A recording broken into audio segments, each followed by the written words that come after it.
talented front row of the grid for this 30-lap race. In pole position, Freddie Spencer from Shreveport, Louisiana, 1 minute 24.20, well inside the lap record on the Honda bike number 4. Spencer, of course, the man hoping to retrieve the World Championship away from Eddie Lawson, who is second fastest on the Yamaha. Then on the second row of the grid, Raymond Roche, the Frenchman, who took a tumble yesterday. 7th best, Randy Mamola on the Honda. 8th fastest, Cito Pons on the Suzuki. And 9th best, Didier de Radigues. There in the picture is Eddie Lawson, rider number 1, the world champion. So a reminder, the second row of the grid. There is the third row of the grid, Mike Baldwin, the American, back on the Grand Prix trail. Next to him, Franco Ancini, the former world champion. Then the British boy, Rob McElnay, with the Suzuki. Next to him, Christian Liard, another man who had a crash in practice but who's bounced back to take part in the race. And then Terry Espier with the Chevalier. There's Christian Saron, who was the victim of a horrific-looking accident in practice. He's hurt his knee and his elbow and his back. And the problem for Saron, obviously, trying to get the bike started. The fourth row of the grid, South African Dave Peterson with the ex-Chris Guy Honda. Next to him, Gustav Reiner, the German on the Honda. Boot van Dormen. There is Ron Haslam with the Rothmans Honda Britain bike, fourth fastest in practice, just completing the fourth row of the grid, Boot van Dormen, the Dutchman. And next to him is Massimo Messero. 1 minute to go, and this really is one of the most open Grand Prix races in prospect. Spencer very quick, about 1.3 seconds, 30 seconds to go to the start. Spencer 1.3 seconds quicker than anybody else, but then less than 0.3 of a second separating Lawson, Saron, Haslam, Gardner and Rush. A dramatic moment, a tense moment, tense for everyone apparently, except for Ron Haslam. Look for that quick start from Ron. Bike number 5, second in from the right. There the lights, they're on red, they'll go to green in a moment. Then it's 30 laps ahead of the field, they're on green, and Ron's on board, and Haslam's made another tremendous start, but Freddie Spencer was quicker still. It was a good start from Ron Haslam, but a terrible start from a couple of people at the back. But Spencer it was who charged to the front with the Rothmans Honda. Ron Haslam was in second place, but Eddie Lawson has gone through on the inside, so I think that means Haslam's going to be pushed back into third spot. Gary Lingham, the young Englishman, in the middle of the picture there. Well, Spencer made an absolutely beautiful start. Eddie Lawson just nipped ahead of Ron Haslam. It is Haslam in third place, and Rob McElnay, the British boy, the part of the Heron Suzuki team, last away. Well, that's sad news. Spencer the leader, Eddie Lawson in second place, and Ron Haslam third. And here they come now. Spencer just in front, the distinctive red leathers and fairing of Eddie Lawson. His teammate Raymond Roche out on the Yamaha for the first time despite that tumble. Here they come again. Spencer number 4, 1 Lawson, 5 is Haslam, and 7 is Wayne Gardner, who's in fourth place. And that's a great start for Digger. And there you see Gardner on bike number 7. Tremendous start from the young Australian. So the Honda Britain riders in third and fourth place, and what a better start could they ask for? And that looks a little bit like Christian Saron in 5th place. Well, what a tremendous... And Raymond Roche behind bike number 3. Well, 2 men who took some tremendous falls back in the action. 1 lap gone. Spencer the leader, Lawson is second, Haslam is third, and Gardner's challenging. With Randy Mamola back in about 10th place and closing fast as we watch number 5, Ron Haslam, just leading number 7, Wayne Gardner. But it's still Spencer who leads, pulling away a little bit. Somebody's gone down, there's a yellow flag waving. Well, it's difficult to see where the faller was. Must have been from the previous lap. Nobody went down then. The first 4 men, no problems. Gary Lingham in 14th place. That's an excellent performance from the young British privateer. Number 5, Haslam. Number 7, Gardner. Battling for 3rd and 4th place at the moment. There's the battle for the lead. Number 4, Spencer. Number 1, Lawson. And... Haslam and Gardner both back on Dunlop tyres, and that really is part of it. There is a replay of an accident, and somebody goes shooting up the outside. It's one of the Italian teams. It's number 44 3 there. I think it was Armando Armando Irico. That's one of the European Championship men. Bounces end over end, but all that soft sand. A very spectacular incident, but all, I think his pride's hurt rather than himself. Yes, he's got his helmet off now. He's perfectly okay. So the Italian Armando Irico, one of the European Championship contenders from last year, out of the race. No changes on the leaderboard. Gardner right behind Haslam. Gardner pulls out of Haslam's slipstream. Gardner's gone up into third place. Will Haslam repeat the move? No, he won't. Spencer, Lawson, Gardner, Haslam. 1, 2, 3, 4. And it's 3 Hondas out in front with that #1 Yamaha in there. The sandwich, he's in second place. Gardner, knee trailing on the floor. Haslam right with him. They may be teammates, but a lot of rivalry between these two men. Gardner, Wayne Gardner from Wollongong, New South Wales in Australia. Ron Haslam from Langley Mill in Nottinghamshire, very close to the Derbyshire border. Chasing each other, battling away for third place as Freddie Spencer and Eddie Lawson battle ahead of them for first and second place. And Marco Greco, the young Brazilian who is not the most popular man in the world. The others ring. He's a very slow character. Well, his race ended early, and I'm sure a lot of people will be delighted about that. And sad news for Rob McElnay fans. Rob McElnay is in the pits at the moment. The bike was slow to start, and unfortunately, McElnay back in the pits as Gardner's bike twitches and weaves as they come out of Leacop towards the kink. There's that kink leading on to the very, very fast start and finish straight. #4, Spencer, the leader. Behind him, #1, Eddie Lawson. And these are likely to be some of the fastest laps of the race, as the tyres are well worn now, well up to working temperature, as Lawson tips his bike in, followed by Gardner, Haslam and Saron, who seems to be closing on them. Saron then moving a little bit closer to the 2 Honda riders. Saron, of course, third fastest in practice. That's Gardner we're looking at, bike #7. Haslam is fourth there, and Saron definitely closing, and Roche is not out of contention. You saw the flash of that red fairing. And here's Gardner and Haslam battling away for third place. Ron Haslam in excellent form, very, very confident and happy. And sadly, we've lost Gary Lingham as well, who was up in 14th place. So another one of the British hopefuls has disappeared off the lap chart. 4 is Spencer, 1 is Lawson, 7 is Gardner, 5 is Haslam.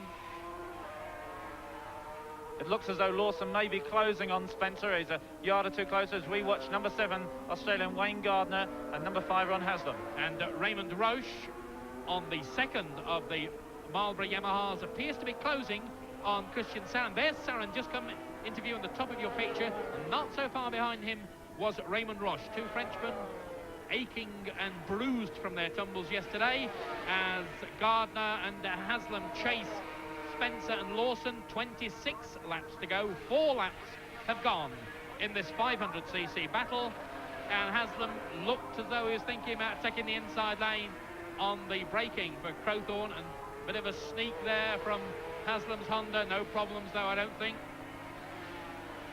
And these two men, as I said before, teammates but very much rivals. There are no team orders at all. Both will want to do as well as they can, and Haslam at the moment content to sit on the back wheel of Gardner and see what develops, putting the pressure on the young Australian. Gardner, of course, has been with the Honda Britain team, lives in England now. And news that the local man Dave Peterson on the Creepy Crawley Honda is in 11th place, just out of a point scoring position at the moment, but obviously forcing his way up. Gardner and Haslam, #7 and 5, battling for third place. And again we saw a little glimpse in outer picture of the scrap between Raymond Roche, who is now closing on Christian Saron. So Roche perhaps going to be closing, getting closer to his teammate Eddie Lawson, who lies second at the moment. 5 laps have gone, 25 laps to go. Spencer with Lawson, the shadow. And already these two are closing up on the last man, Demetrios Papandreou, the Greek, and he's about to be lapped. Well, Papandreou had an excellent ride here at Kyalami last year in the rain. He was forced to ride in slick tyres because he just was so poor. He hadn't got anything with tread on. And certainly this pair are really going at it hammer and tongs. And the only minor worry from the Rothmans Honda Britain squad was that Wayne Gardner, who's forced to use a softer compound front tyre than Ron Haslam because he felt the front was too hard when he crashed, may abuse the front tyre too much and it may be worn out towards the end of the race. But at the moment, obviously, there's no such problems, and Gardner, number 7, leading Haslam, both of them going very quickly in pursuit of number 4 and number 1, Spencer and Lawson. And they just carve their way past Papandreou, and the Greek just getting in the way of Haslam there. And the Greek really just all over the road, and a very, very slow man, but Haslam doesn't lose too much ground then. Just a quick rundown. At the end of that 5th lap, the running order: Spencer the leader, Lawson is 2nd, Gardner is 3rd, Haslam is 4th. In 5th place is Christian Saron. And there is the battle behind. We break off from giving the top 10 to point out that Raymond Roche has gone ahead of Christian Saron. And Saron looks as though he's coming out of the fairing he is, and Saron goes ahead, and Roche will have another go on the inside. Side by side, 3 is Roche, 6 is Saron, and who would have guessed that and Saron goes too wide. Roche has a chance to come back on the inside at Crowthorne. Well, they both had very painful experiences of Crowthorne. I can appreciate them being a little bit wary there, Peter. Yeah, phenomenally out-braking, trying to break each other on the corner that caused their disaster last time. But they're slipstreaming now through the tremendously fast Yuxke sweep, hitting about 250 k's, 140 miles an hour before they break for Sunset around this 170 kilometre, 110 mile an hour sweep, and down under hard brakes for the slower clubhouse turn. There is Saron ahead of Raymond Roche, 6th, the Sonauto Gaulois Yamaha, and Raymond Roche, another Frenchman, on the Marlboro Yamaha. Try and complete the rundown of the top 10 for you. Here is this battle for 5th and 6th place between Roche and Saron behind them. And look at Roche on the inside, and Saron just leans across the front wheel as they go into Liacombe. What a brave move there from Christian Saron. Ahead of them, Gardner still leads Haslam. And I will try and complete the rundown of this thing. 7th is Momola, 8th is Didier Durandigues, 9th is Mike Baldwin, and 10th is Cheriespi on the Chevalier. Here is this scrap, 7 laps completed now, and Roche goes back in front. But you saw Saron's back wheel hopping about there, almost exactly the same thing that caused him to fall earlier on. Well, on the curb, these two men, absolutely superb battle. Roche nursing a very, very painful wrist from yesterday's tumble. Christian Saron, who walked a little bit like a robot. And Lawson's back in front. Ahead. Lawson is in front. He's taken the lead from Spencer. We're back with the leaders now. Well, we've got through 3 sensational battles going on. This is the battle for the lead. Eddie Lawson on the Yamaha goes ahead of Freddie Spencer on the Honda behind them. And good grief, Lawson almost past the curve, almost over the other side of the curve and onto the gravel and dirt. So desperate, so enthusiastic and so hard-working is this Californian to stay ahead of the man from Louisiana. 2 Americans leading. The Yamaha leads the Honda. Lawson in front, Spencer in 2nd place. Both of them chin on the petrol tank, flat down behind the fairing. 22 laps to go. 8 laps have gone, and absolutely nothing in it between these two. No change in the Gardner-Haslam situation, and Roche still leads. And they're both up and over the curb again, Peter. They're trying so hard. Both bikes slipping and sliding. It's the V4 Yamaha followed by the V4 Honda. Very similar specifications, both reed valve induction machines. Well, similar power outputs. The crowd absolutely on their feet, cheering, waving, shouting. A big crowd here at Kyalami in the sunshine. Lawson on the Yamaha. Spencer number 4 on the Honda. Up and over the curb again. The front wheel comes into the air as Lawson winds on the power of the Forsen and the Yamaha through the S's, hard over left and hard over right. Well, what a battle this is. Lawson was saying to me yesterday that he didn't agree he was a lucky world champion. He felt that he'd finished almost every race last year. He'd not got a habit of falling off. And Lawson felt he could do it again. Well, he's ahead of the man who wants to take that title away from him. Freddie Spencer, they come underneath the Marlborough Bridge. Down the street, 21 laps to go. 9 have gone, and Spencer coming out of the slipstream, is he? No, changes his mind, has to pull back behind the red bike of Eddie Lawson. And that last lap was running 1 minute 25.71 seconds, so that's only a second slower than they were doing in practice. And Haslam, Ron Haslam, has gone back ahead of Wayne Gardner in their scrap for third place. And Christian Saron has gone ahead of Raymond Roche. Now, they were side by side as they went past us, but there is the battle for the lead. Lawson setting the pace. Freddie Spencer in second spot. Well, is Freddie playing a waiting game, Peter? Well, obviously they're both very good tacticians, both being world champions, and it's impossible to say at this point. I would imagine it's quite possible that Spencer has a second in hand, but yet again, we don't know that Lawson is overextending himself.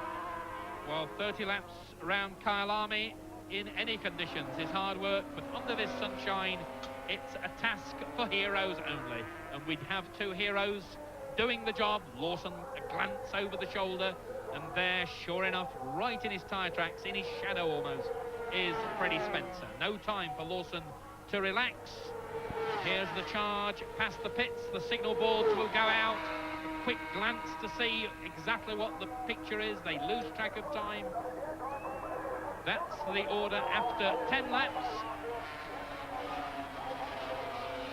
And Haslam still ahead, and Saron now having the better of the battle with Raymond Roche. Two bikes just sliding their way around these bends. These two riders, both very, very good dirt track racers in their time, and they ride motorcycles in a way that Europeans find so difficult, Peter. Yes, they have the back wheels sliding through the corner, allowing the power to be put on very, very early, gives them a tremendous drive out of the turn and punches them towards the next curve quicker than most people can manage. And this time it was Spencer's bike that wheeled. The front wheel lifts into the air. And our lap scorers tell us that Cito Pons, the young Spaniard drafted into the Galena HB Suzuki team, who was second last away, just ahead of Rob McElnay, is now up into 11th place and moving up very fast indeed. So are we in for a sensation from Cito Pons, the talented young Spaniard from Barcelona? Spencer now tucked right into the slipstream of the Yamaha, and both these bikes are geared to do about 305k, 188 miles an hour at that point before they sit up and brake. 11 laps gone. 19 laps to go. Lawson ahead of Spencer. They're catching up a tail ender again, and once again it's the Greek. And Lawson going around the outside, and so too does Spencer. Oh dear, dear, dear. It frightens me just to sit here and watch, Peter. Yeah, indeed. And they were doing that manoeuvre at about 150, 240 kilometres an hour. And just to bring you up to date on the battles behind, Haslam is still in third place. Gardner is fourth, right with him. And Raymond Roche and Christian Saron are wheel to wheel as they battle for fifth and sixth place. Lawson and Spencer, bikes 1 and 4. Yamaha versus Honda. Marlboro versus Rothmans. Spencer takes a very interesting line through that corner. He seems to drift wide, but I think he's having a wide entry to give him a good drive up onto the straight, but it's a very different line to Lawson's. In a different line there from Spencer, comes out of the corner much, much quicker, can close the gap on the Californian as they charge on the long up and downhill straight into Crowthorne. Is this the time that Spencer will seize to go ahead? Not this time, it seems. And here comes the battle for second and third place. Number 5, Haslam, is ahead of number 7, Gardner. Very little between these two men, both with the Honda Britain team. Barry Simmons and the rest of the mechanics having worked long and hard hours here in the sunshine of South Africa, and those hours appears to be paying off. No change in third and fourth.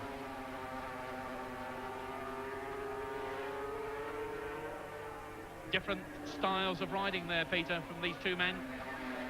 Yes, Gardner's another one of these that gets the power on really early and makes the rear tyre work very, very hard coming out of the turn. Haslam's keeping his weight very, very low on the tank, and he doesn't hang all his weight off in quite the same way. He doesn't stick the knee out as much as Gardner does. Chest on the tank from Haslam, and Gardner with his chest right to the side. This is the battle for third place. Gardner looks over his shoulder to see where Raymond Roche is, because Roche has now pulled away from Christian Saron. Saron obviously feeling the pain from that high-speed tumble. And with 17 laps to go, side by side.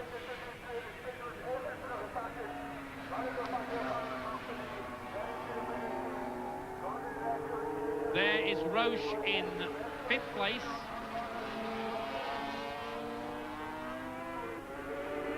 And Saron has obviously made up that difference, so my apologies to Christian Saron. Such a mild, meek, inoffensive little character is Christian Saron. He is rather ironically called Tarzan by all who know him, purely because he's anything but a Tarzan-looking character. And news from the lap scorers is that Cito Pons, the Spaniard on the HB Suzuki, he's up to 10th place now, moving ahead of Thierry Espy on the 500 Chevalier. And Roche and Saron battling away there. Very little between these two. Saron qualified third fastest, Roche was sixth fastest in practice. And these bikes may be painted different colours, but they're almost identical. In fact, both work Yamahas, both using Michelin tyres. Run under different camps, so obviously the settings will be different, the way the bikes are set up. And that's Momola closing in. You can see number 2, Randy Momola, who had a disastrous start. He's on the 3-cylinder Honda, closing in on the men in front. And last year, of course, Randy Momola missed the start of the Grand Prix season. He didn't do his deal with Honda until after the first 2 rounds. And Saron and Roche almost side by side. Saron pulling back as Momola gets closer and closer on his Rothmans Honda. Momola, having done a deal with the Honda factory much earlier this year, finished second in the World Championship last season for the 3rd time. And yet Momola is still only 25. Look at the way he hangs off the bike, the foot totally in the air, off that footrest. There's nobody who moves his weight to the inside of the machine more than Momola does. You can see him slide now. You see this inside foot doesn't even touch the footrest. The foot lifts off the footrest as Momola chases Saron and Roche ahead of him. And this is the 3-cylinder Rothmans Honda, again virtually identical to those ridden by Haslam and Gardner in the British squad. The main difference being that Haslam and Gardner are on Dunlop tyres and Momola there is on Michelin's. Fine shot there of the riding style of the young Californian Randy Momola, charging the Honda in pursuit of the Yamahas ahead of him of Raymond Roche and Christian Saron. And we're back to the scrap between number 3 Raymond Roche and Christian Saron, number 6. And they're coming round to complete 15 laps.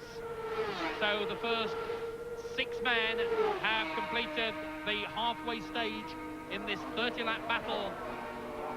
And Saron now ahead of Roche. Momola getting closer and closer. Saron, of course, the reigning 250cc world champion, but he's decided to abandon the 250 class to have a go in this, the blue ribbon of motorcycle sport. It's the toughest, the biggest and the best form of motorcycle racing. And Roche looking for the inside line. Has he got it? No, he couldn't quite do it. Saron still hangs on there. Roche looking, probing, trying to find a way through on the inside, on the outside, and he's found a way through on the inside. Superb overtaking manoeuvre there from Raymond Rush, who now leads Christian Saron as that pair are being chased by Randy Mamola. Here is Mamola in pursuit of the two Frenchmen. And as Roche leads Saron onto the straight, we'll see that there really isn't any speed difference between these two bikes, although Saron will be able to tuck in and perhaps pass Roche. It doesn't mean the bike's quicker, it just means that he's gaining from the slipstreaming toe. And Mamola definitely getting closer.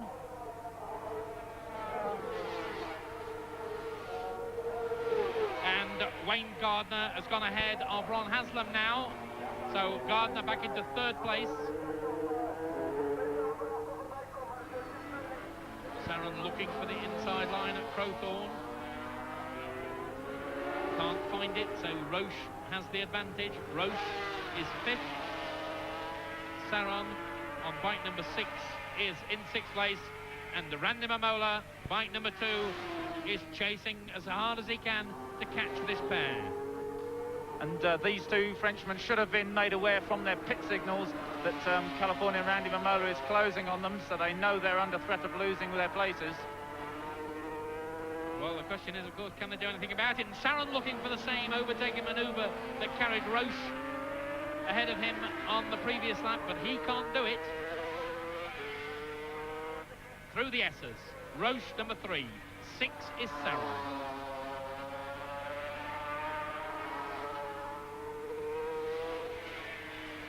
Two Frenchmen, but two very, very different kinds of characters, two very different personalities. Raymond Roche, the hard man, born in the rough, tough area of Toulon in the south of France, now lives in the picturesque old village of Le Castellet, very close to the Paul Ricard circuit.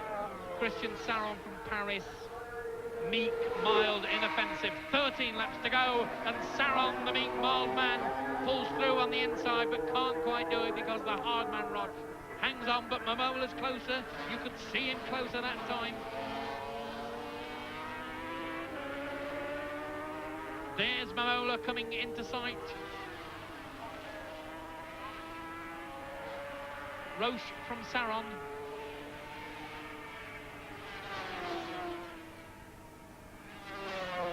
Using the track and just a little bit more.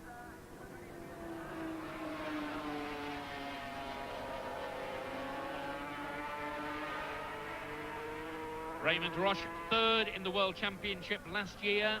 Very disappointed that Honda weren't prepared to do a better deal for him than the one they offered. And here is the battle for the lead. And that's Lawson still ahead of Spencer as they pass Fabio Bilotti, one of the Italians in the race.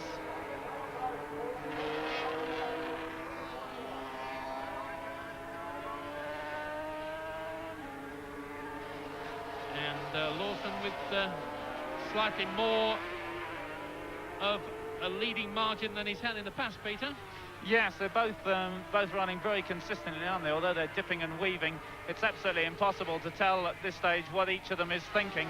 Neither has been able to make the break, really. Spencer tried at first, then Lawson tried, and there's absolutely nothing between them. They're obviously going to battle it out over the final sort of 5 or so laps, I think. Well, Kenny Roberts, of course, clashed with Freddie Spencer a couple of years ago, and everyone assumed that 23-year-old Spencer, the Southern Baptist from Shreveport, Louisiana, the non-smoker, non-drinker, the man who likes to go to church on Sunday when he's not racing, very much a Christian. Everyone thought that Freddie would perhaps be the softer man on the racetrack. Well, Roberts found out a couple of years ago at the Swedish Grand Prix that Freddie can be a hard man. I wonder whether Eddie Lawson's going to find out the same thing in the last few laps, Peter. Yes, it's obviously going to be some nail-biting stuff as we see Spencer number 4 tucking in behind the fairing and into the slipstream of the leader number 1. There's the pit signal from the Yamaha team. 0 lead, it tells Lawson, and that's the gap. The whole length of the straight. Lawson ahead of Spencer. And now Cito Pons is up into 8th place. Didier de Rodrigues is 9th, and Mike Baldwin is 10th, and they're all together. And all getting it all together too are these two Americans, and Lawson is under greater pressure than ever before from Spencer. Spencer literally breathing down the neck of the Yamaha rider. And they're coming up to lap, and yet another tail ender. This is Wolfgang von Muralt. He's watching number 4 Spencer on the V4 Honda, a very different bike to which he rode last year. That V4 had the petrol tank slung underneath the engine, and Spencer reckoned that the weight of the petrol was too far from his own body weight. It was like having a huge rock on the end of a stick and then trying to wield it about, and it just got out of control. So they put the petrol tank back on top in the normal place where it is on Lawson's bike and everybody else's, and they're catching von Muralt, but Lawson's still ahead of Spencer, number 1, just fractionally ahead of the Rockman's Honda. Through the kink, onto the start and finish straight again. Spencer right with Lawson. He is pulling out of his slipstream. No, he's not. He had to change his mind. Can he do it? They're closing up on yet another tail ender as they come down towards Crowthorne. And that's Bout van Dolmen, the Dutchman. 10 laps to go. 2/3 distance have gone. 20 laps have gone. And Lawson didn't even have to look over his shoulder. Just a sideways glance was enough to show him that Spencer was almost alongside him. Bout, being the gentleman, the experienced racer, moves over and waves them through on the inside. And Bout also checking to make sure there's not a dice following on behind the leading pair that he doesn't want to impede. And that dice is the battle between Gardner and Haslam, with Gardner just slightly holding the advantage. This is the battle for the lead. Spencer chasing Eddie Lawson. Then it's Gardner ahead of Haslam, Rush ahead of Saron. Mamola is in 7th place, Cito Pons is 8th, Didier de Rodrigues 9th, and Mike Baldwin, the American, is 10th. Now the question is, what was Spencer doing when he pulled out of Lawson's slipstream? Was it actually a considered effort to go past, or was he just testing his machine's capabilities alongside the Yamaha? Dress rehearsal for the last lap. Looking for what the Americans would call the slingshot on the run into the flag. And here's Freddie Spencer's pit. He says 9 laps to go, and he's plus 15 to the man behind him. That's, of course, the Haslam-Gardner battle.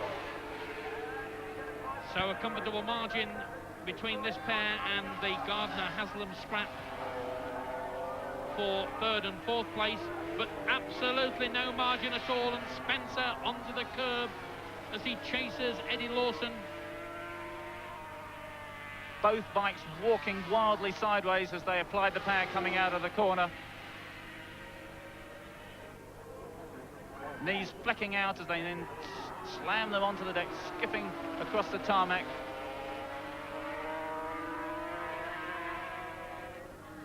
They wear, of course, special knee pads so that they can scrape them on the road and it doesn't wear through to their skin underneath. Well, 3 superb dices going on. 4, in fact, if you count the scrap with Cito Pons, Didier Rodrigues and Mike Baldwin. But this is the battle for the lead, and this is the one that counts, and every reason to stay with it, because less than a machine's length between 2 of the greatest riders in the world. Californian Eddie Lawson, the reigning world champion, and the man who lost that title to Lawson, Freddie Spencer from Shreveport in Louisiana. And Spencer positively aiming, launching that Honda through the final kink onto the start and finish straight.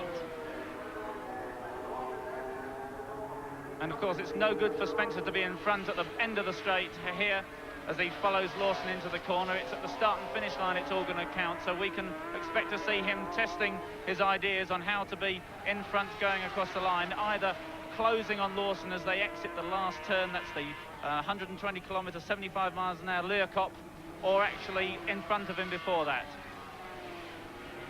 And the yellow flag's being waved, and Raymond Rush is missing from the lap chart, or whether that means that Raymond has taken a tumble or not, we don't know. We certainly saw the yellow flags being waved, and that really would be sad news indeed for Raymond Rush and his supporters. So now it means that Mamola is in 6th place and Cito Pons is in 7th place. And this is that crucial last corner, and Spencer has been using a wide line to get a good drive out. He doesn't do that so much this time, but that may be his plan for the finish, to drive out well and get past Lawson before the line. So Raymond Roche going missing, and that is a disappointment for him. And in fact, Mamola has gone ahead of Christian Saron. That's the situation with 7 laps to go in this opening round of the 500cc World Championships. The reigning champion Lawson and the old champion Freddie Spencer wheel-to-wheel battling out in front. Wayne Gardner and Ron Haslam going at it, hammering. And look at those bikes just snaking and weaving there, Peter. Sheer power being put through only a couple of square inches of tyre contact patch, and it just can't cope with it. It slips and slides, and it's now catching another group of tail enders, and the first man they'll come across is local man Dave Peterson on the Creepy Crawley Honda. They're about to teach him a lesson in riding. But of course, a lot of these guys on private machines that don't have the speed, the outright speed and power of number 1 Eddie Lawson on the Works Yamaha and number 4 Freddie Spencer on the Honda. Well, the word is that Raymond Roche lost it at sunset. We've no news as to whether he's injured up, but Spencer went very wide there. Spencer made a big mistake. It's a very tricky corner, that. It's the left-hander of the S's, and if you go in too fast, it runs off camber, and perhaps that's what Freddie did, ran wide and off camber, and it can very tricky to lose the front end. And he's lost contact with Lawson. Now, if Lawson can stretch anything like an advantage down the straight, it's going to make life tough for the Honda rider. It was a strange thing to do because it wasn't an overtaking manoeuvre. There's no way he could have passed there as Lawson tucks down behind the fairing, passes Papandreou for the 3rd time and beams in on Dave Peterson. 6 laps to go. Lawson carving his way through on the inside of tail enders. Can't quite make it, and that will give Spencer a chance to come back a little bit. There is Spencer, number 4 in the background. Lawson still can't find a way through, and he'll be gnashing his teeth in exasperation. This really is the very last thing that Lawson wanted, because it's given Spencer, and Lawson almost leaning on one of those men. Round the curve, he's passed one of those tail enders, looking for the inside line. Look, Spencer too is all safely through past that slower man. That was Gustav Rana he passed there, as Lawson now tries to sweep round the outside of Peterson, just as it nips inside him at Clubhouse. Nice manoeuvre. So Lawson puts Dave Peterson on the Creepy Crawley Honda between himself and Freddie Spencer, and Lawson has passed the other slower man, and now Spencer has another man to overtake before he can get back. That was the other Italian, Messeri Massimo, on the similar machine that crashed on the first lap. Spencer goes inside him to chase Lawson onto the start and finish straight. And Spencer's through, but you could see he was not only off the curb, he was on the paving stones as well. Spencer is on the ragged edge at the moment, Peter. Yes, he had to go in on a very tight line there and yet get the power on full, and that meant he drifted wide coming out. This race coming down to the closing stages. Lawson, the reigning world champion, out in front. Freddie Spencer on his tail. They've done 25 laps. 5 more laps to go. And still this superb battle behind between Wayne Gardner and Ron Haslam. It's out of picture, but it's nonetheless gripping and enthralling for all that. The question is, has Spencer got something in hand, or has he done too much? Is he finding it too much under the hot sun? And it really is very, very hot indeed out there. Both men, of course, used to hot climates. Lawson from California, and they told me the sun shines there, and Louisiana. And again, Spencer, very, very wide through the S's, Peter. I mean, it could be that he's obviously got it could have a mechanical problem, a gear change problem, that he can't snick it back. He's trying to go back into 2nd gear there for that corner. He's slow there, Peter. Yes, he's very slow, isn't he? Well, are we in for drama on the final stages? Has Freddie Spencer got a mechanical problem? Lawson using everything to his advantage. He's really winding on the power. Spencer begins to drop back more. 4 laps to go now. And he just passes over 8 miles of racing. And he passes ex-world champion Franco Ancini on the HV Suzuki. The rundown then at the end of the 25th lap is Lawson, then Spencer, then Gardner, then Haslam, Mamola, Saron, Didier Duradiz, Cito Pons, Mike Baldwin and Terry Espy. That's the top 10. And Spencer is losing ground all the time. Yes, we haven't actually seen any signs of this mechanical problem, if that's what Lawson has. And the news out on the track is that Ron Haslam is back into third place. Haslam is third ahead of Wayne Gardner, the Honda Britain teammates, chopping and changing places. There's the race leader. There's Franco Ancini on the HP Suzuki. He's lapped and he's holding up Freddie Spencer. And it really looks as though Lawson has got this one in the bag.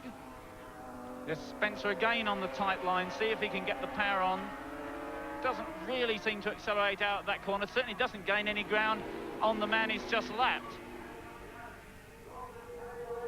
These are tail-enders behind, still waiting for the battle for third place, and it should come into sight any moment now. It should be Haslam, and it is. Haslam on bike number 5 ahead of Wayne Gardner, bike number 7. This is the battle for third place. It's been going on wheel to wheel, toe to toe, shoulder to shoulder throughout the race. Haslam as ever made a wonderful start, and it's 3 laps to go now. Lawson and Gardner pulls out of the slipstream, but he can't do it. He has to pull back behind Ron Haslam. Haslam from Langley Mill in Nottinghamshire. He's had to battle to get the money together to go racing. Got some cash from Howitt, the printers, and from the Donington 100 Club down at Donington Park.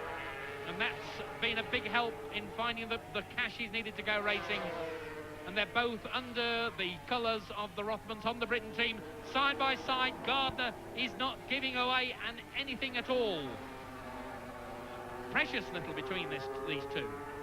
And the possible problem we mentioned earlier doesn't seem to have risen yet. Gardner shows no sign of losing the front tyre. They're both riding very, very well, using all the road, but not really getting out of shape. Haslam third, Gardner fourth. Out in front, Lawson still leads Spencer. And this race looks as though it's going to go right up to the checkered flag. And Mike Baldwin is now up into 7th place. Well, this is the first time Baldwin's been on the Grand Prix trail since 1979. And Mike Baldwin, the rider from Darien, Connecticut, will be pleased with that. And they are side by side, and Gardner's gone in front, I think. Gardner has overtaken Haslam over the brow of the start and finish straight past the pits. They're into Crowthorne now. At the moment, 28 laps completed, just 2 laps to go. And Gardner has got the advantage. Haslam knows he's got to do something if he wants to take third place. Here comes this battle for third spot. Still Gardner from Haslam. And of course they're closing up on the Peterson battle for the tail enders there, so that could of course make a great deal of difference as these two close up on 3 men scrapping out between them, and Haslam has lost a few yards there. Haslam in trouble. He's made a mistake on that corner and he drifted wide right onto the tarmac, so maybe Ron's got a mechanical problem. So Gardner has had the chance to open up a gap. Whether that was just a rider mistake by Ron or not, we shall soon see, but it certainly was a problem. It's cost Haslam an awful lot of ground, and it's probably cost him third place. There is the race leader. We're on the last lap now. Just 2 miles stand between Eddie Lawson and a victory that, I must be fair, I think very few people expected. Most people here, particularly after practice, thought that Freddie Spencer would win this opening round. Well, Lawson and the Yamaha have proved them wrong, or appear to have done. Lawson, of course, those few anxious seconds now that lie between him and the checkered flag. Will something go wrong with the bike? Will he get bought by a tail ender? He's got an awful lot of ground between himself and Spencer in 2nd place, so it's only a mechanical problem that could rob him of victory. And what a fine ride it is from this American. Yes, of course, it would be his second South African Grand Prix in a row under atrociously wet conditions last year and in brilliant sunshine this. Lawson is just proving that he can do it no matter what the conditions. Lawson then, the leader, coming up towards Learcott for the last time in this race. And just ahead of them is the Baldwin SBA battle. So he'll have lapped everybody but the 7th man through the kink. The checkered flag will go out. There is the checkered flag. Lawson has won. What a tremendous ride from Eddie Lawson. Second is Freddie Spencer, and a fine ride too from the former world champion. Is it going to be Wayne Gardner in 3rd place? Here comes Gardner. Haslam's behind. Haslam looks over his shoulder. Gardner is through the kink. He is going to take 3rd place. What a great start to the season for Wayne Gardner. He's delighted, punches the air in delight. Ron Haslam finishes in 4th place. In 5th place, it should be Randy Mamola. We wait to see, but no, and here comes this scrap. It's Randy Mamola, in fact, with a tail ender, so it's Mamola going to finish in 5th place, and we wait to see whether Christian Saron will limp through, and here comes Saron, but there is Eddie Lawson, so Christian Saron will have taken 6th place. A rundown of the result. There is Freddie Spencer, Lawson the winner. Freddie Spencer, number 4, finishes 2nd. Number 7, Wayne Gardner, 3rd. Number 5, Ron Haslam from Langley Mill, 4th. Randy Mamola, bike number 2, is 5th, and Christian Saron on the Yamaha is 6th. So a tremendous performance. Here is Eddie Lawson, and the crowd come forward out of the grandstands to cheer the men there. There is Lawson, and really shakes hands with Franco Uncini, and Lawson is absolutely delighted. Eddie Lawson is not the sort of man who shows emotion very much, Peter. No, he isn't, but of course this is what he wanted to prove. He was world champion. He said he was going to set out to win races here, not just the World Championship, and that's what he's done from day one, win races. And confirmation of those first 6, Lawson, Spencer, Gardner, Haslam, Mamola, Saron, then Didier de Rodrigues, Cito Pons, Mike Baldwin and Terry Espy. Well, tremendous performance. Look at Lawson. There is a very, very happy Californian waving. You can almost see the grin under that crash helmet, and the crowd like it too. And of course, when it comes to it, if onlys don't count. There's the final rundown. Lawson on the Yamaha, Spencer on the Honda 2nd, Gardner on the Honda 3rd, Haslam on the Honda 4th, Mamola on the Honda 5th, Christian Saron 6th, and that's the result here at Kyalami.